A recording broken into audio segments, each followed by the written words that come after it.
When I was at the University of Florida going into my junior year, we were getting ready to play a rival, and I was in the training room. I looked over and I saw some of my teammates putting eye blacks under their eyes, and so I started to think, they're like putting their mom's name, different things like that. And so I started to think, I wonder if I could put an eye black and put God bless. And I was like, I don't know. And then I thought of Philippians 4:13. I can do all things through Christ who strengthens me. I was like, that's an awesome verse for a football player. That's what I'm going to go with. A couple local newspapers wrote about it, but it wasn't that big of a deal. The next couple of weeks, they start selling it at the Gator bookstore, on the sides of the street. They're selling Philippians 4:13. Kept wearing it under my eyes the entire season. We get to the SEC championship game against Alabama. We're getting ready to run out of the tunnel. Well, at this moment, I really felt like God was putting out of my heart to change the verse. But I kind of stepped back for a second and realized that if we won, we'd be playing in the national championship, and that would be maybe the biggest stage that I would ever get to change the verse and put something meaningful on there. So we were blessed to win. In the next 6 weeks leading up to the national championship game, I was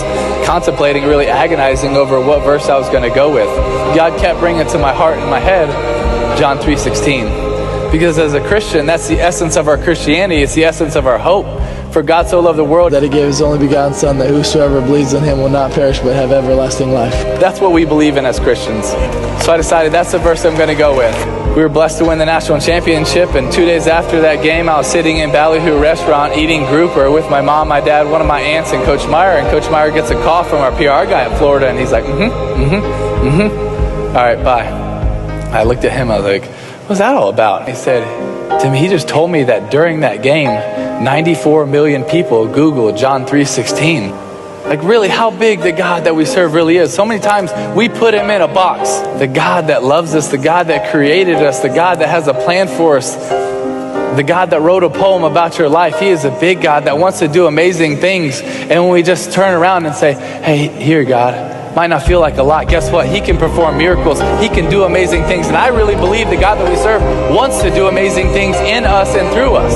Well, exactly 3 years later, January 8th, 2012, exactly 3 years later to the day, we just happened to be playing the Pittsburgh Steelers in the first round of the playoffs. And we were blessed to win this crazy game in overtime. And when we were done celebrating, I changed really quick, and I was going down the hall to do my press conference, and Patrick, our PR guy, steps in front of me. He says, Timmy, did you realize what happened? And I was like, yeah, we just beat the Steelers. We're going to play the Patriots.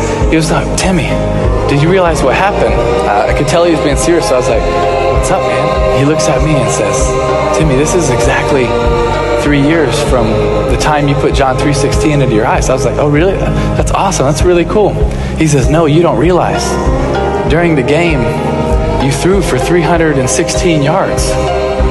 Your yards per rush were 3.16. Your yards per completion were 31.6. The time of possession was 31.06.